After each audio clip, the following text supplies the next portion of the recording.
السلام علیکم ورحمۃ اللہ وبرکاتہ۔ بسم اللہ والصلاة والسلام علی رسول اللہ، اما بعد۔ پیارے بھائیوں اور پیاری بہنوں، ہم لوگ الحمدللہ ہمیشہ وضو بناتے ہیں نماز پڑھنے کے لیے، اور آپ کو پتہ ہے کہ بغیر وضو کے نماز نہیں ہو سکتی ہے، اور اس کی کیا فضیلت اور اس کا کیا مقام، اس کا کتنا اجر اور کتنا ثواب ہے۔ آپ اس بات سے اندازہ لگائیں کہ نبی کریم صلی اللہ علیہ وسلم جب معراج کی رات آسمان پہ گئے، جنت کی جب آپ نے سیر کی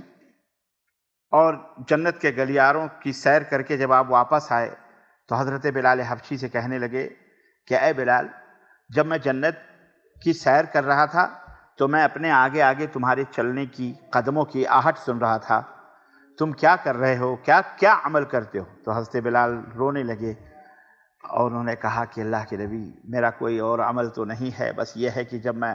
ہمیشہ باوضو رہتا ہوں اور وضو جب میں بناتا ہوں تو 2 رکعت نماز ادا کر لیتا ہوں تحیۃ الوضو۔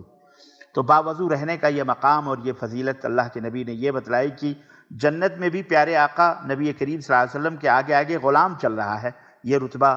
مقام ملا۔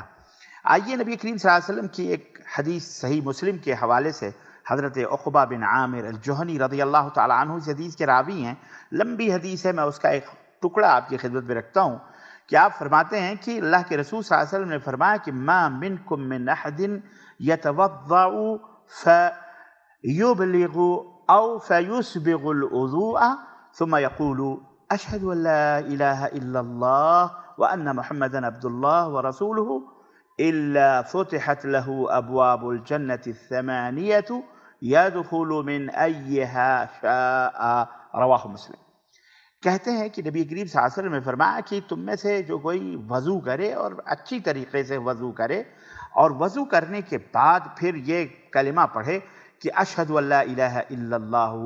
وان محمدا عبد اللہ ورسولہ، اگر یہ کلمہ پڑھ لیتا ہے اشہد ان لا الہ الا اللہ واشہد ان محمدا عبدہ ورسولہ، یا اس طرح کے کلمات جو بھی ہیں، بہرحال یہ کلمہ پڑھ لیتا ہے کلمہ شہادت، تو اللہ کے نبی فرماتے ہیں کہ جنت کے 8 دروازے اس کے لیے کھول دیے جاتے ہیں، اور وہ جس دروازے سے جنت میں داخل ہونا چاہے روز قیامت وہ داخل ہو سکتا ہے۔ کتنا بڑا مقام ہے اس دعا کے پڑھنے کا ہے، اور اس حدیث مبارک سے یہ بھی پتہ چلا کہ جنت کے 8 دروازے ہیں، اور وہ 8 دروازے اس بندے کے لیے کھول دیے جائیں گے جو وضو کرنے کے بعد یہ دعا پڑھ لے گا، اشہد ان لا الہ الا اللہ وان محمدا رسول اللہ، یہ دعا پڑھ لے تو جنت کے 8 دروازے اس کے لیے کھول دیے جاتے ہیں۔ ہے نا